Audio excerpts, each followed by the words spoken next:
Hi, I'm Taryn. I'm with the Silverado Community Association and I'm the Vice President. I'm here to talk to you about a community cleanup that will be happening on May 22nd, which is the long weekend. We'll be here actually at the Holy Child School in Silverado with 2 garbage trucks and a composting truck. We will also be having a wonderful donation bin for the Goodwill, which they'll be able to take gently used or barely new items. Those items will be donated to other families of need of all over the city of Calgary and surrounding areas.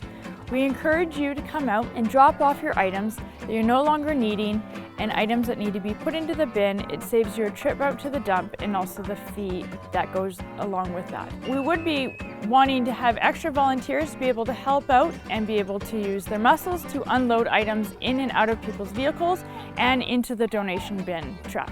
We require all the necessary volunteers to be able to make this a successful event, and the more volunteers we have, the more smoothly and faster all of the vehicles will be able to move forward. We hope to see you then.